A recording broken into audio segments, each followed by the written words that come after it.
Dates for training camp and maybe a comparable for an Owen Power extension coming up on the Locked On Sabres podcast. Your Locked On Sabres, your daily podcast on the Buffalo Sabres. Part of the Locked On Podcast Network, your team every day.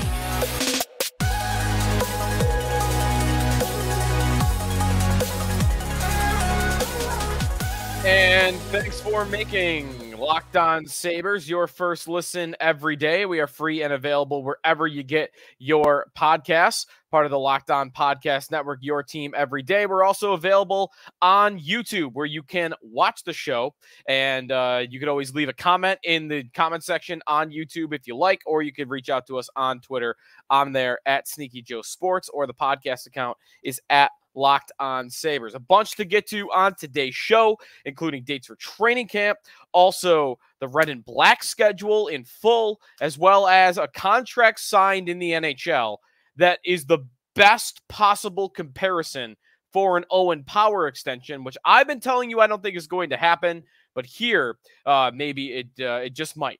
So we got that coming to you in a little bit here on the show. I do have a comment I wanted to read from a listener on our YouTube channel from our last episode about the Sabres wearing red and black 15 times. We talked about Victor Olofsson, among other things. And Ed chimed in, "We are Habs fans, but my family is switching to Buffalo to follow Devin Levi's career. Welcome to the club, Ed. You got here just in time, right before the bandwagon begins. We would love to catch a Sabres and Bills game one weekend. How great would that be? Not a fan of the red and black jerseys. Much prefer the classic blue and gold sweater, but looking forward to Buffalo at Montreal in January. Go Sabres." Thanks for the listen. Look at Devin Levi drawing fans in. One by one. We got some Montreal. Man, getting a fan from Montreal. I'm doubting Ed's just relinquishing his Habs fandom here, but maybe. But that's a hell of a job by Devin Levi if he indeed is getting that to happen. Yeah, Levi, man, there is some stuff on Levi from the past couple of days, and basically videos of Levi practicing where he's making these diving saves. I'm imagining he's practicing in Quebec. I think I saw him taking shots from guys from the Laval Rocket, who are the AHL team that play in Quebec. But Levi making some diving saves all over the place, highlight reel saves that are posting on social media. And also, I can actually pass this along to our YouTube watchers. If you haven't seen this, we do, maybe I can't actually share. No, I can. Essentially, we have a look at Devin Levi's mask for the Buffalo Sabres, which I don't really think we had seen in a while. But this is what it looks like. If I could clear out the screen here for you. Levi's new mask has the blue and gold at the top. It looks like it's got these white buffaloes on the side. I love the airbrush paint look. I don't know if that's going to remain the way it looks, if the texture will look that same way, but a really cool looking mask for Devin Levi for the Buffalo Sabres. Again, if you want to check that out and you're a listener, I've got it up on our YouTube channel. But anyways, to get to some business things, news and notes from the Sabres in the past couple of days, we have training camp dates. Preseason is coming very soon. We are 6 days out from the first practice of the Buffalo Sabres season. It is coming up quick. First practice will be Wednesday, September 13th. I'd imagine players will be reporting on the 12th, doing some media interviews, doing physicals, check in with the organization. First on-ice practice, Wednesday, the 13th. Next episode, I'll give you the list of players that I'm keeping a close eye on. Spoiler alert, Zach Benson is going to be one of them. I cannot wait to see Benson, who I think right now is the #1 skating prospect in the Sabres organization. How he looks, how close to NHL ready he looks when he's out there practicing with grown men. So 6 days away from Sabres training camp. Also, we have the Sabres red and black schedule for the 23-24 season. And it includes a bunch of really interesting games. I do think the most notable, if you're asking me, is the March 30th affair against the Toronto Maple Leafs. I think Sabres versus Leafs, one of the few Toronto home games that we get. Getting that game in black and red is going to be awesome. The Sabres had this new policy that is been leaked that zip codes are going to be needed for the first pre-sale for Sabre tickets as an effort to try to keep some Leaf fans out. You're never going to keep them all out, but maybe instead of 35% Leaf fans, you're going to have closer to 50-50 or maybe even 60-40 in favor of Sabre fans, especially if the Sabres are good. And that game is later in the year. They are very likely to be in the middle of a playoff race, or hell, maybe they're in a division race with Toronto. So that's the number one. But the first game will be, of course, we mentioned this on the last episode with the theme nights, back in black and red night, October 21st against the New York Islanders. And then that Halloween Eve game, or October 29th, 1 p.m. against the Colorado Avalanche. That will also be a black and red game. You got a game against Philly, Montreal, Columbus, Boston, Ottawa. I like that you got a bunch of divisional rivals. And another notable that is in black and red. Some of the most notable home games of the season, Sabres wearing black and red, including Jack Eichel's third return to Buffalo. March 2nd, Sabres hosting the defending Stanley Cup Vegas Golden Knights. The Sabres will be wearing black and red for that game. Can't wait for those games, but Toronto, for me, is the number one game that I'll be looking forward to seeing when they're wearing that jersey. But I'll be looking forward to them all because they're going to score 6 goals a game, as they normally do. Time out here. When we come back, a defenseman in the league that there is no closer comparable to than Owen Power signed a long-term extension in the NHL on Wednesday. So we'll get that to you when we come back, and then what it means for a Power extension. It's the best comparable you're going to get. That coming up, talking Jake Sanderson and Owen Power when we return on the Locked On Sabres podcast. We are presented by Athletic Greens, the best way to start your morning every morning to get all 75 high-quality vitamins and minerals that AG1 provides. For me, it's super easy. Sometimes I'll make the shake the night before. I'll shake it up together, or if I'm running late that morning and I haven't made the shake beforehand, I got the little droplets. I can put a little in my water or my coffee. If you want to drink the shakes, they taste great. I 100% approve. But if you don't like the taste, for instance, I think you will. I think they taste great. You can put the little drops in your water or coffee and you won't even notice that they are there. AG1 is a micro habit with big benefits, replaces your multivitamin, probiotics, and more in one simple drinkable habit. It's science-driven formulation of vitamins, probiotics, and whole food source nutrients. AG1 is raising the standard for quality in the supplement category. AG1 helps build your health foundation first. If a comprehensive solution is what you need for your supplement routine, then try AG1. You get a free 1-year supply of vitamin D. And for on the go, 5 free travel packs with your first purchase. Go to drinkag1.com/NHL Network. That's drinkag1.com/NHL Network. AG1. Check it out. Back here on the Locked On Sabres podcast. Thanks for making us your first listen every day at Sneaky Joe Sports. To follow me on Twitter or to chime in on Twitter. Big signing in the NHL. The Ottawa Senators have signed defenseman Jake Sanderson to a 1-year. Why did I just say 1 year? I have it written down right in front of me.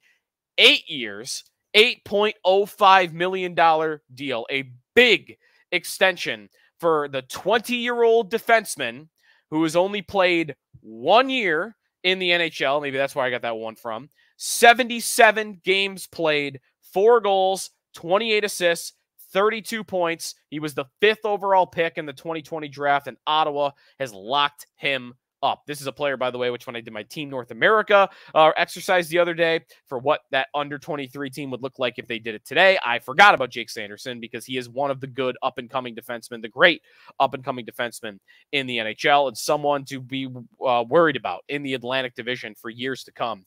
Sanderson, there is no closer comparable to Owen Power than this guy. But what did Ottawa just do? A big move by a division rival. He's a pretty good defenseman. This is a move, one not unlike Ottawa. The Sabres are doing the same thing. These two teams are really sharing blueprints. They are going along the same path. Ottawa's making some fast-forward moves different than the Sabres, right? Like, they're doing that in goal with some veterans that they brought in. They just did it with Jonas Korpisalo. They did it last year with Cam Talbot. They did it with Matt Murray a couple years ago. Like, they're going veteran in net. And they're making some big trades. They brought in Jacob Chikrin. They signed Claude Giroux last offseason, so it's not completely the same. but the core foundation of these two teams is similar. Draft, develop, speed, skill, offense, and when you get a guy that you think is a part of the future, lock them up. Don't waste any time to do it. Ottawa's done that a couple of times with different players, and the most recent example is Jake Sanderson, left shot defenseman, again, 20 years old. He finished third in the Calder voting. So this past year, it was Matty Beniers number 1. Actually, that's wrong. I know why Hockey Reference has him listed number 3. He finished number 6. Anyways, Matty Beniers was 1. Power was number 3. Sanderson was number 6. He did receive 200 votes for context. 1,800 votes is what it took for Matty Beniers to win, so he wasn't really all that close with that. But anyways, this is a good defenseman.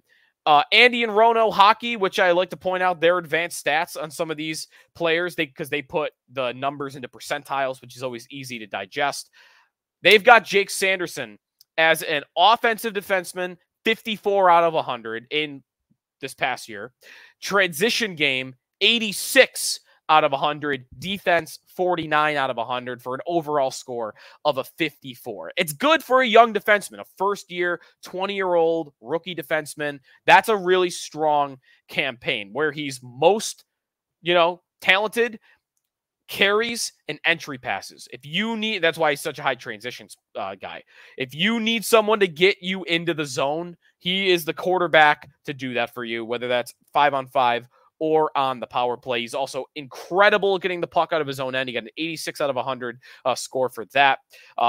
He is a guy that faced a lot of tough matchups for Ottawa last year. Once Jacob Chikrin showed up, that started to go down a little bit, but Sanderson was pressed into big duty, kind of like Power. He played almost 22 minutes a night, 21.55 for Ottawa last season. I like this defenseman. I think he's a legitimate top pair defenseman in the Atlantic Division. There's not many guys I would put between Rasmus Dahlin, Owen Power, and then Jake Sanderson. If I were restarting my franchise today, if you had a Atlantic Division super draft, maybe we could get that together. It might be a fun exercise. If you were doing that, starting a franchise today, am I missing someone? He might be the third defenseman. You could argue he would be the third defenseman behind Rasmus Dahlin and Owen Power. Hedman's a little bit older. I'm just kind of going through some of my mind right now. Ekblad is a little bit older.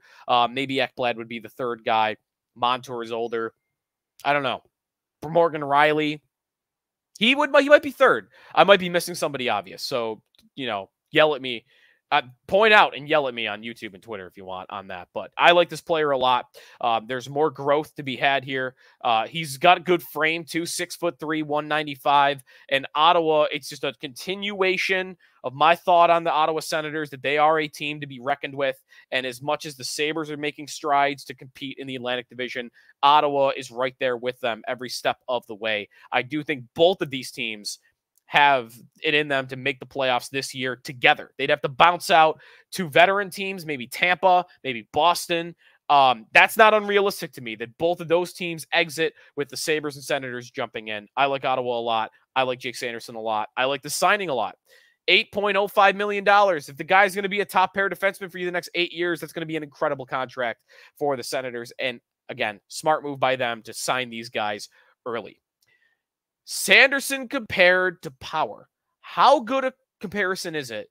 And should I back off my take that I'd be stunned if Owen Power signed a contract before the start of the season? Plus, before we wrap, too, there's a Rasmus Dahlin rumor in terms of the extension. So both of those things coming up here on the Locked On Sabres podcast. We are presented by Bird Dogs. The summer's starting to wind down, but the golf season is not.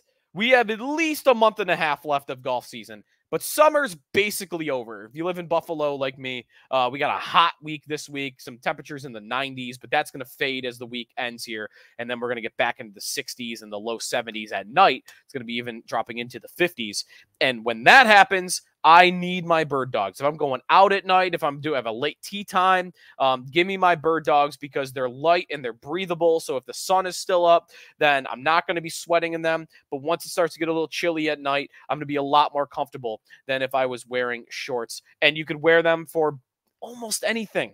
just want to wear like I wear them to a wedding if you want. Like they are stylish, they are comfortable at the same time. I endorse wearing them in all situations, but it's not just golf joggers. Bird Dogs, great with shorts as well. Stretch khaki shorts are designed to fit slimmer through the thigh and leg, giving you a truly sculpted look. They do the exact same thing as Lululemon, but they fit way better and they are not nearly as expensive. Bird Dogs uses anti-stink, sweat wicking fabric that keeps you cool and dry all day long. Bird Dogs are functional any occasion. I mentioned golf, on a date, you had an evening workouting, go relax by the pool, workout, lounging, work. I mean, really anything you can use your Bird Dogs for. So show them off. Go to birddogs.com/LockedOnNHL, or you can enter the promo code LockedOnNHL at checkout for a free Bird Dogs water bottle with your order. That's birddogs.com/LockedOnNHL for a free water bottle at checkout. You don't want to take your Bird Dogs off. We promise you. Final segment here on the Locked On Sabres podcast. Jake Sanderson signs an 8-year, $8.05 million contract with the Ottawa Senators. How does this tie into Owen Power? I've been saying repeatedly, I'd be stunned if Owen Power signed an extension with the Buffalo Sabres before the start of the year.